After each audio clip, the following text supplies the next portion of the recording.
ইমরান খান পাকিস্তানিদের কাছে এক শক্তি, এক আবেগের নাম।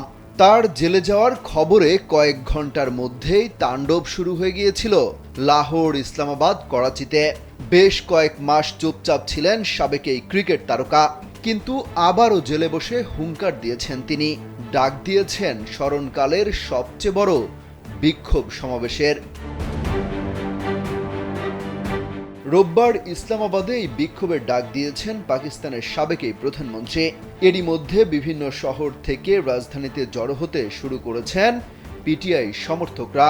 আন্তর্জাতিক বিভিন্ন গণমাধ্যম বলছে, পাকিস্তানে যুদ্ধের প্রস্তুতি নিয়ে রেখেছে দেশটির পুলিশ।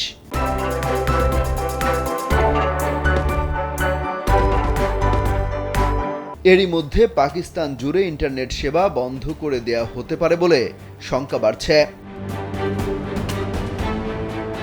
পাক স্বরাষ্ট্র মন্ত্রণালয় জানিয়েছে, কোনো বিক্ষোভ সমাবেশ হতে দেওয়া হবে না। এরই মধ্যে জারি করা হয়েছে 144 ধারা। কিন্তু কোনো বাধাই পরোয়া করতে চান না ইমরান খানের সমর্থকরা। তারা ঘোষণা দিয়েছেন যে কোনো মূল্যে এই বিক্ষোভ সফল করা হবে, কারণ ইমরান খান দিয়েছেন চূড়ান্ত ডাক।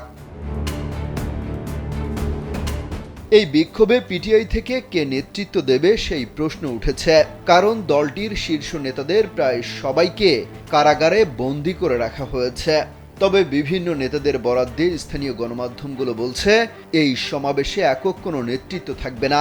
তাদের নেতাকর্মী এবং সমর্থকরা আসবে, বিক্ষোভ করে ফিরে যাবে। তবে বাধার সম্মুখীন হলে জবাব দেওয়ার হুঁশিয়ারি দিয়েছেন পিটিআই সমর্থকরা।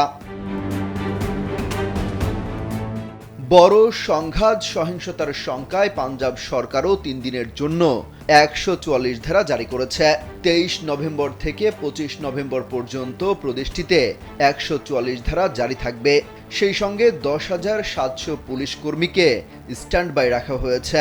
পাশাপাশি পাঞ্জাবে প্রবেশের বিভিন্ন রাস্তা ব্লক করে রাখা হয়েছে বলে নিশ্চিত করেছে জিও নিউজ।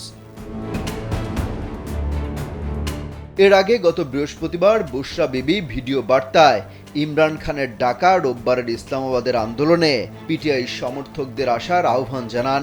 ইমরান খানের স্ত্রী বুশরা বিবি বলেন, প্রত্যেকের উচিত 24 নভেম্বরে বিক্ষোভে যোগ দেয়া।